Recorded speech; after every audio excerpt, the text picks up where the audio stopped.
You ever had a strange dream? Scientists have been saying that people are having strange dreams more and more often because of what's going on in the world right now. I had a weird dream a few weeks ago where I ended up working behind the counter of a chip shop. But I didn't know what was going on.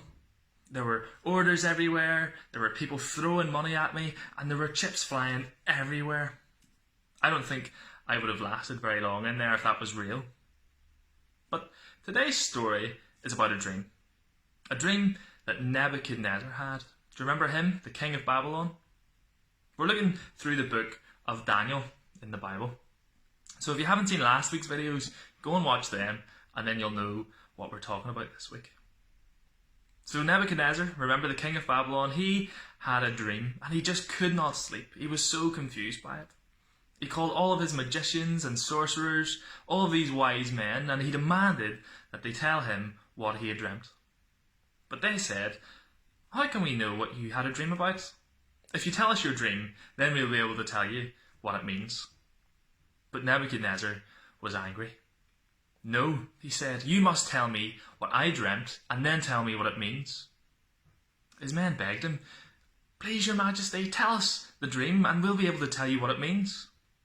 But King Nebuchadnezzar was furious. "You must tell me the dream, and then I will know that you can interpret it and tell me what it means. And if you don't tell me my dream, I'm going to execute you." The wise men knew that they couldn't tell Nebuchadnezzar what his dream was. Only a god could tell someone that. Nebuchadnezzar was so angry that he ordered all of the wise men in Babylon to be killed. So the decree went out across Babylon. They were looking for Daniel and his friends so they could be killed too. But Daniel heard what was happening, and he went to the king's captain, a man called Arioch, and asked him what had happened.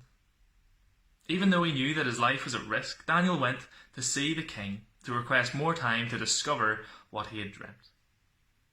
Daniel went to his friends and they told him what had happened, and they all prayed to God to reveal the secret so they wouldn't be executed. Do you remember last time whenever we left off in chapter 1, God had given Daniel the ability to interpret dreams? That night, after they prayed to God, the secret of Nebuchadnezzar's dream was revealed to Daniel in a vision. And when he woke up, he gave praise to God. He thanked him for what he had done. So Daniel went before the king. He said, "There are no wise men on this earth who could reveal the king's secret. But there is a God in heaven, and he reveals secrets. This is what your dream meant. There was a huge statue of a man. His head was made from gold. His chest and arms were made from silver. Its belly and thighs were made from bronze. His legs were iron, and his feet were made from a mix of iron and clay. But then a rock from a mountain came and destroyed the statue. The statue disappeared, it was destroyed, but the rock became a great mountain that covered all of the earth." What a weird dream, even weirder than working in a chip shop. But I wonder what it meant. Daniel told the king. He said, "King Nebuchadnezzar, you are the great head of gold. God has given you power and strength and honour. You are in charge of all of the world. But the silver, the bronze, and the iron and clay mix, they all represent other kingdoms that will come after yours. But the rock will come and destroy them all.